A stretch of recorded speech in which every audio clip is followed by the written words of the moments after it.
Hola, hola, amigas. Welcome to another episode of Modern Latina in Midlife. I am Sonia Flores, holistic life and business coach, intuitive advisor, podcast producer, and your host. Today, I'm going to talk about how by doing less, we can actually achieve more. I decided to cover this topic because our culture is one that believes productivity is what makes us valuable. Many pride themselves on being busy, on not having much time for much else after the week, or week after week, I should say. They wear being busy like a badge of honor. I hear people say, "Oh, I had meetings all day. I've been in meeting after meeting and just barely had 2 minutes to make lunch or have a smoothie real quick. Don't have time for anything else, going crazy." For those people, if there's a spot open on their calendar, they will fill it with something, and it's usually not downtime or self care. The way we work in our culture is as though we're in a perpetual harvest. But anyone who's grown anything in the earth knows that is absolutely impossible. This is why so many are experiencing burnout. No judgment here. I've been there too. I've been the one to be like every half hour, every 15 minutes is accounted for. So let's get started on this concept I've just been itching to share with you all. So, our bodies are made of 60% water. Water is affected by the moon. That's what creates tides. Our bodies are affected by the moon too. In fact, it affects our hormonal cycles in miraculous ways. When women are living away from artificial light, our cycles automatically sync up with the lunar cycles, bleeding at the new moon and ovulating at the full moon. I know, hang in there with me. This is all going to make sense. So, whether you're male or female, our bodies have cycles. These cycles take us through a literal or metaphorical preparation or fertilization and shedding each and every month. Yet we ask our bodies to be in production mode all the time. When a seed is planted, it takes time to care and resources before it sprouts and grows to its fullest expression. As humans, our creative process is no different. Yet we've forgotten that we need time, care, and space to not only do our best work, but also to show up as our best selves. So I'm going to read you some global evidence for doing less. And I'm going to read this out of a book, the book that I learned this concept from, which is called Do Less by Kate Northrup, a revolutionary approach to time and energy management for ambitious women. If you are watching this on YouTube, I'm holding up the book, but I'm going to read you some excerpts that I thought were very, very helpful that show global evidence for doing less. So I'm going to start with this little piece here. In a research review published in The Lancet involving more than 600,000 men and women, it was found that a 55-hour work week led to a 33% increase in stroke plus a 13% risk of coronary heart disease. Another study found that working 49 hours a week was associated with poor mental health, especially in women. The average person working full-time in the USA works 47 hours a week. And 4 out of 10 people work 50 or more hours per week. Ugh. Experiencing stress actually makes it more difficult to deal with future stress because it diminishes your ability to take control of the situation, manage your stress, and keep things from getting out of control. In research reported by the Harvard Business Review, it was stated that very few people could be in a state of high concentration on things that really move the needle forward, like writing about new ideas for more than 4 or 5 hours a day total. This held true even among extremely high performers, including athletes, novelists, and musicians. And honestly, spending 4 to 5 hours a day on high leverage activities like this is impressive. It's 2 hours more a day than average executive and managers devote to building their skills. David Rock, author of Your Brain at Work, found that we're truly focused on our work a mere 6 hours per week, and that the average person focuses the best early in the morning or late at night, which our standard workday is totally not supportive of. The average worker in an office gets interrupted every 3 to 10 minutes, and it could take from 5 to 25 minutes to get refocused on what you were doing before. Wow. 44% of our interruptions are self-inflicted because our brains want to make sure that we're aware of potential harm in our environments. So imagine the dings coming in all the time, whether it's email or it's a text message or it's Slack or it's Voxer. There's this little ding coming through all day long, and our brain wants to go look at it to make sure we're not in danger. That's what the brain is thinking. Check this out. Women are often celebrated for multitasking, and that ability is praised in a lot of workplaces too. In environments addicted to the hustle, doing more is worn like a badge of honor. But the real truth about trying to do multiple things at the same time is that it drops your IQ. It makes us miss important information and make mistakes more often. Wow. The ideal ratio was approximately 1 15-minute break to every hour of work, or more specifically, 52 minutes of work and an average of 17 minutes of rest.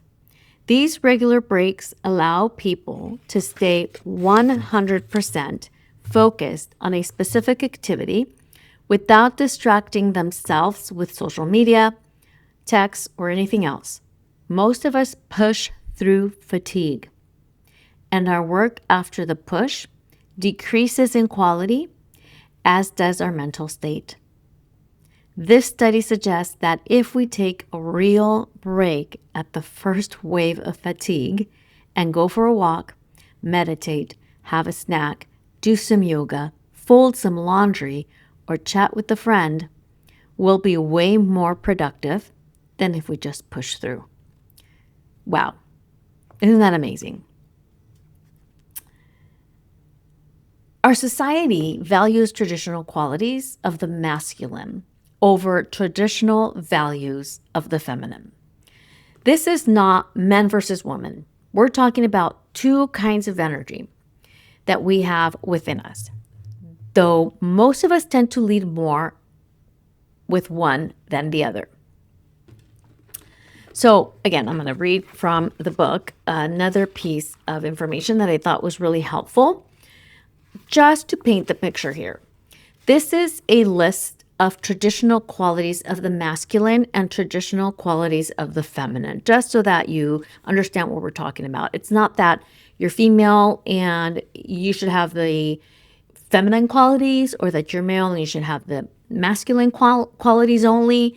We really should have a balance of both. But for many of us career women, we have been trained to really lean into our masculine. And if you, like me, became a single mother who was supporting your children almost entirely on your own without much financial help, that becomes a norm. We learn to step into that masculine to really make things happen.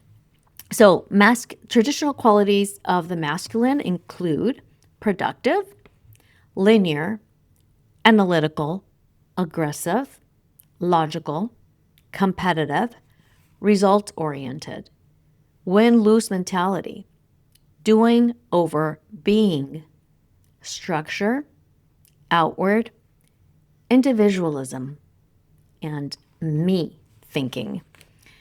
Traditional qualities of the feminine include nurturing, intuitive, cyclical, looks for win-win scenarios, emotional, process-oriented, being, overdoing, flow, inward, receptive, community, and we mentality. The world we live in is set up to support the masculine. It's not designed to support the feminine. Both men and women are cyclical. However, women cycle on a 28-day rotation, while men cycle on a 24-hour rotation. Men go through all the phases in a day, and women go through all their phases in a month. And because we live in the patriarchy that celebrates the masculine over the feminine, our whole world is set up to support a 24-hour cycle, not a 28-day cycle. Our current economic system was never built for us. It was not built for women to grow and thrive in. We're supposed to show up at the same time every day and put in as much or more effort and intensity than we put in yesterday. The idea is to grow no matter what the cost to others, our bodies, our psyches, or our families. During our reproductive years, we cycle on roughly a 28-day rotation with 4 distinct phases. Each has its own unique gifts and opportunities if we pay attention to them. I'm going to walk you through what happens with each phase, what each of those phases means, and how this relates to your productivity and therefore to your business or your career. What we learn about our cycles typically is simply related to sex and reproduction, but they miss the whole part about how ingenious our bodies are and how within they hold the blueprint for creation. Now, no matter your parenthood status and no matter what organs you still have in your body and how they are or aren't functioning, you have this very same energetic blueprint within you. I'll go over how this works for you if you're not cycling because you're past menopause, pregnant, nursing, had a hysterectomy, or other reasons. So we're going to go over a quick overview of the menstrual cycle as it relates to your energy state. So just stay with me here. I know you were probably not signing up to hear about the menstrual cycle, but I'm going somewhere with this. The follicular phase of your cycle happens after you bleed during the menstrual phase of your period. Energetically, it's when you're the most primed to plant seeds of creation and desire, to brainstorm, and to initiate new projects. Then comes the ovulation phase, when your physical body is most fertile and you're also energetically and creatively the most fertile. You release pheromones at this time, chemicals that have been proven to make you more attractive. Based on what is happening hormonally in your body at this time, you'll actually be the most articulate and magnetic during this phase. Energetically, the ovulation phase is the perfect time to get out there and get the word out about what you're working on. It's a great time for making sales calls, doing presentations, and pitching your ideas. Be open to collaborations and working with others because energetically, you're the most fertile. You'll also be most receptive and magnetic at this time. The luteal phase starts when you ovulate and ends when you menstruate. This marks a time in your cycle when your energy begins to turn inward. During the luteal phase, you're energetically poised to complete projects, to dot your I's and cross your T's, to bring it on home. So this is the perfect time to be wrapping up the project that you initiated during the follicular phase. Your brain chemistry is supporting focus and the ability to finish things. You may not feel like going out to every networking event or party during this phase, but it's a great time to hunker down, wrap things up, and begin to slow down before the next phase of the cycle. Finally, we have the menstrual phase of your whole cycle. This is a time when you bleed. Energetically, the time when you bleed is the ideal time for rest and reflection. Your brain is the most wired for connectivity between the left and the right hemispheres right now, which makes you super smart and able to integrate logical and intuitive information with remarkable clarity. Your physical energy will likely be the lowest during this time. So it's a great time to take a day off, minimize social engagements, do super gentle movement, if any, and just rest. Doesn't this sound just about right for those of us who had a menstrual cycle or have a menstrual cycle? This is also a great time to evaluate what's working and what's not in your life or your business. This is a powerful way to do less. Saving your evaluation for when your brain is the most primed for this kind of activity and to have the most clarity the quickest is one of the best ways to save time by not obsessing and overthinking things. The follicular and ovulation phases are outward times, and the luteal and menstrual phases are inward times. So you might be asking, what if I'm in menopause? What if I'm pregnant? What if I'm nursing? I promised you I would tell you why you're not left out if you're not cycling for whatever that reason may be. What is ingenious and infinitely cool about the cyclical nature of women is that it mirrors the cycles of the moon exactly. And on a macro scale, it also mimics the 4 seasons.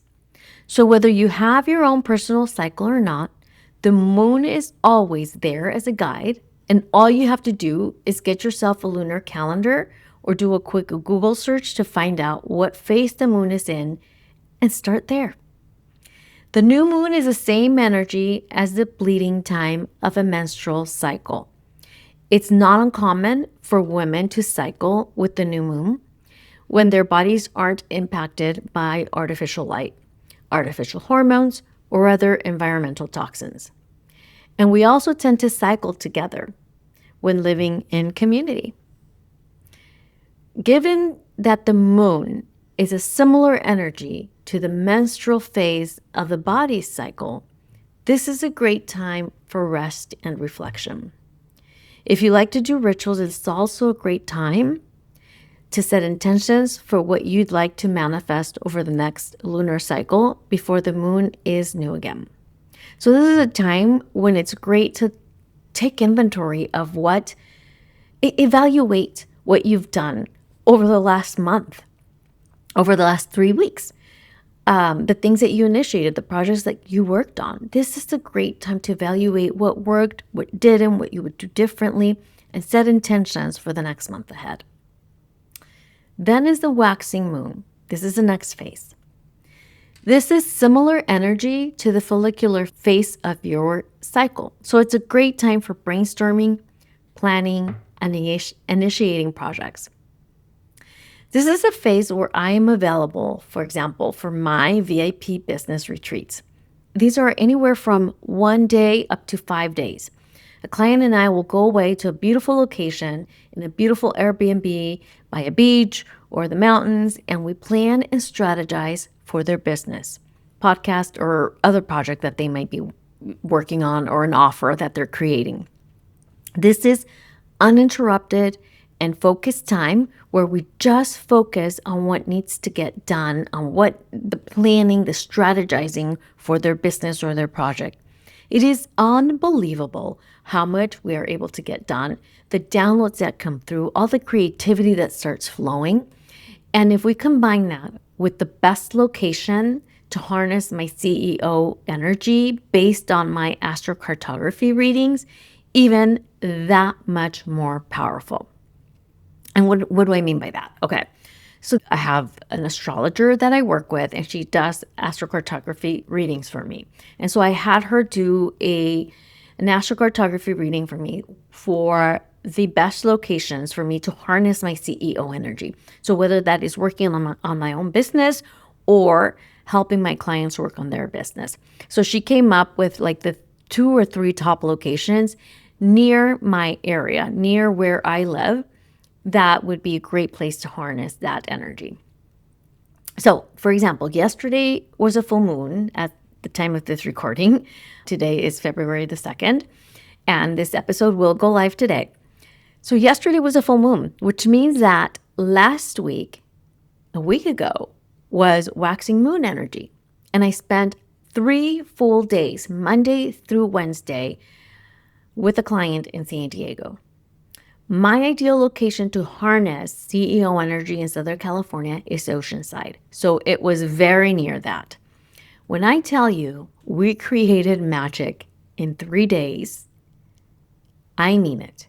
We were both blown away by what we were able to plan, create, and deliver for her business. What we created during those 3 days, it's expected to generate $750,000 in her business in 2026. This is a jump from what that project or offer was expected, or not expected, but actually delivered last year. So we completely revamped it. And this is what the expectation is, the forecast is for this year. That was just 2 programs throughout her entire year that we planned for this year out of her suite of offers. Next up is the full moon, which technically only lasts a day, but the few days before and after are part of that phase. It's the full moon energy. The energy around this time is the same as the ovulation phase of the menstrual cycle. It's about peak receptivity, peak fertility, and peak visibility. This can be a really great time to be out, to get the word out about what you're working on, to promote yourself and your program, strike up deals, pitch your ideas, and all of the things that get you and your stuff out there. So full moon being now is a full moon energy. Yesterday was a full moon. So I expect like today, tomorrow, and Wednesday to be full moon energy. And that's when I dedicate more to like being out there, being seen, more visibility, pitching myself. And that's what I recommend with my clients as well. The waning moon is next and has the same energy as the luteal phase of the menstrual cycle. This is a great time to begin to slow things down, wrap things up, turn the energy inward, and do anything that needs to be done to finish up whatever project or manifestation you were working on during this particular lunar cycle. So head down, stay inward, try to avoid the podcast, episodes or interviews, and try to avoid being out and networking. Stay inward, work on finishing up those projects. And then we're back at the new moon again, and everything starts over. So I highly suggest that you track your moon cycles so you can do less and achieve more. Now, how is tracking your cycle or the moon going to help you do less? That's what's so cool about our cycles or the lunar phases. It will tell you what you need to be focusing on during each week so that you don't have to wonder what to prioritize or if you're doing the right thing. Also, you don't need to waste precious time and energy pushing yourself to do tasks and projects that you don't have the energy to do during those particular phases. There is no time management on Earth that's actually based on the lived experience of being female, of being cyclical in a 28-day cycle instead of a 24-hour cycle. And if there was, we would be so much more efficient. That's why if you've tried every time management system but have yet to find one that doesn't simply leave you scrambling, You feel like you're still always just running out of time and must be disorganized. When you let your body lead the way, she knows what's best for you. And you'll find that you're wildly productive. So start to track your cycle and figuring out when you'll be in each phase. Then start planning your time to a small degree so that you'll be focused on the following during each phase. If you, like me, are in menopause, then we work with the moon cycles. And it's so much easier. So this is what the cycles are. I'm going to repeat them to you so you have these clear in your head. Okay, follicular cycle or waxing crescent moon. This is a time for planning, brainstorming, and new beginnings. Ovulation or full moon. This is a time to communicate. This is time for collaboration. This is a time for attracting and magnetizing and being out there promoting yourself, being social. The luteal or waning crescent moon. This is a time to go inward, focus, take care of details, finish your projects, put in the work. I call it my head down phase. It's like I'm going to be indoors doing the work, head down on the projects. And then the final is the menstrual or new moon phase. This is a time for rest, reflection, and evaluation. If you're interested in a download that lists these moon cycles and their phases and the energies, what I just read off to you, email me at sonia@soniasdes.com or DM me on Instagram at Modern Latina and Midlife, and I'll send you a quick little PDF or a quick little write-up so that you have that. I like to just keep that like front and center so that I'm always looking at it. Better yet, I also have all the phases listed in a Google Calendar for the entire year of 2026 that shows me exactly what phase we're in all year long, all month long. So I can just look at it and see where I'm at. And so if I'm planning my brainstorming sessions, my CEO weekends, or when I'm planning my VIP business retreats for my clients, then I know to pick that period of time, the follicular waxing crescent moon, for planning and brainstorming and setting intentions. Like I plan it during those phases of the calendar, that phase of the calendar, that 1 week of the calendar.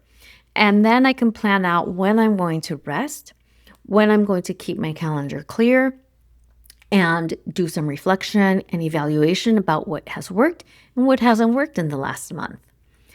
And, then I plan out when am I going to do most of my promoting, when I'm going to be out there, when am I going to record B-roll, when I'm going to film some, myself to have available for when I do social media promoting, or when am I going to plan my promoting and schedule it out potentially. This is that phase when I'm most magnetized, when I have the most energy. And then, of course, what is my week to just like really get in there and do all the work. So if you are interested in that, I am more than happy to share that Google Calendar with you.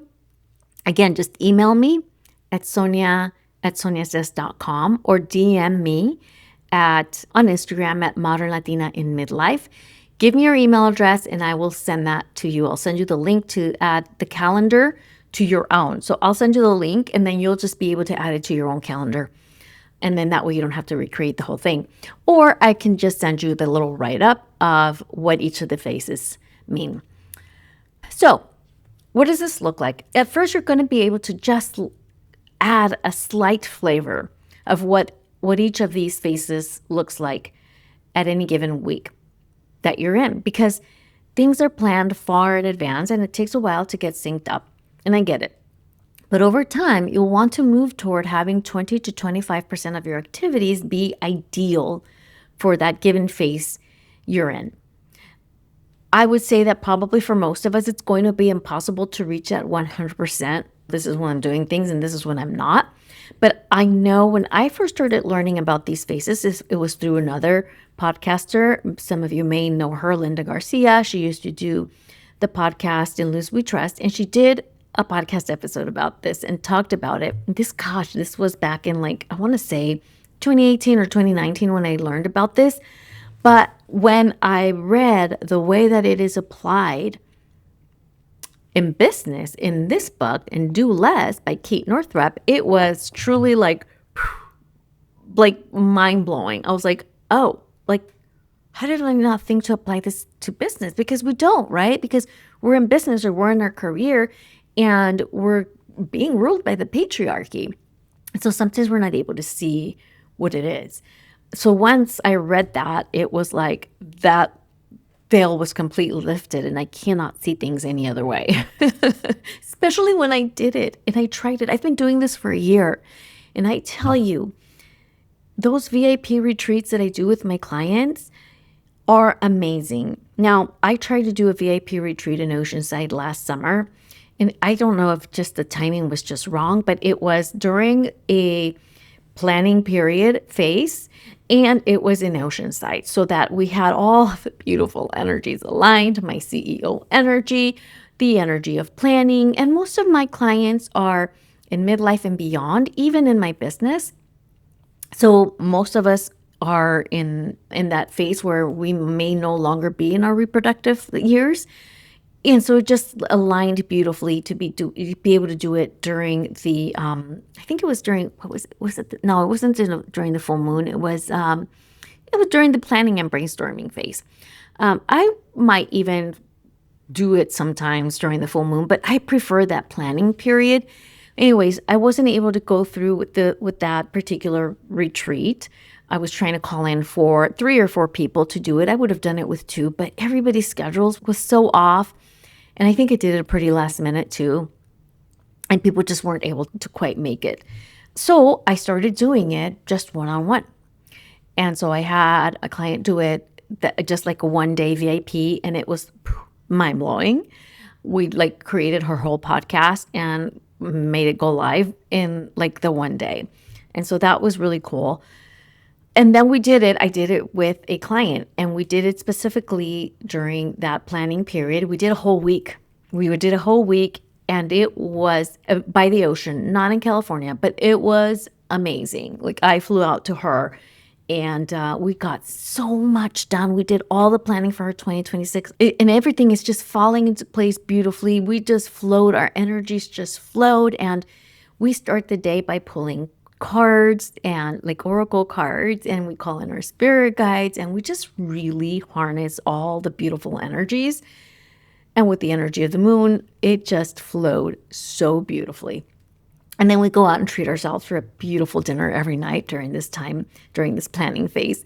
And then I did it again with another client for a day, and we met out here in Venice Beach at a little a co-working cafe. Actually, it's the Mud Water Gather coffee shop. I think it might not be Santa Monica, it might not be Venice, it might be Santa Monica. Anyways, one of those. And it was so beautiful, and it worked so great. And we were just sitting there side by side, working on all her things and planning and strategizing. And it just everything just fell into place so beautifully. And so she and I are planning on doing another one in March, but she loved it so much. She was like, I'm thinking of upping it to February. What can we do it? So I'm like, well, I only have 1 week each month where I do this so that we can really harness the best energy. So anyways, like I said, I started working on this on my own, I guess, business life, if you will, and then started slowly incorporating it with my clients. And then it's kind of become part of me now. Of course, like I said, it's, we try to plan the best I can. I try to plan the best I can during these phases. And there's things that are just not going to fall into place because that's just the way they are, right? We are still living in this world where things are expected a certain way, and not the entire world isn't working the way that we are. So, and that's okay. But when you plan your time in this way, you'll be amazed by how much less stress you feel, how much more you get done in a shorter period of time, and with much less energy, much less effort. Less energy you waste trying not to only fit yourself in a mold that wasn't designed for you, but also to get yourself to do things that you don't feel like doing. And there's a reason for it. Many times there's the energy around it. And if you've ever felt like, sometimes you just feel like you're really pumped up to do social media posts, and there are times that you just don't, like you just feel like you want to go inward, start paying attention to what cycle, what phase of the cycle you're in, or what phase of the cycle the moon cycle is in. And this even applies to our annual cycles, our nature cycles, the cycles of being dormant in the winter, and then of planting in the spring, and nurturing in the summer, and then harvesting in the fall. It works very similar. If you listened to my wintering episode that I did the very first week of January, I believe it was, I'll link it in the show notes. I talk about this idea of wintering and how I cannot start my year with, woo, new me, new you, new resolutions, new blah, blah, blah, new energy. Now I am still hibernating at that time of the year. And so I've recently found out about wintering. And so there's this phenomenon of like wanting to do less. And that is so in tune with nature, with winter, with the ground and the soil being dormant. That doesn't mean that nothing is happening. Every time the soil is dormant, every time we're in winter and the bears are asleep and the soil isn't looking to the naked eye like it's doing anything, it really is. Rest is very important to our body, to nature, to animals, to plants. It happens for all of us. And then when the spring comes and the summer comes, we start to see everything flower and everything bloom and the hills get green. Our energy also lights up. Start paying attention to what those cycles look like for you. And I hope that this has been helpful for you. Let me know. DM me if this resonated with you. And again, if you want that Google shared calendar, I call it my moon calendar. If you want that moon calendar, let me know on DMs at Instagram or via email, and I will be sure to share that link with you. So thank you so much for being here. I appreciate it. Send this to your amiga so that we can all just quit working against the grain. Let's start flowing with our natural energy levels and the way nature always intended for it to be. Thank you so much for being here. Hasta la próxima.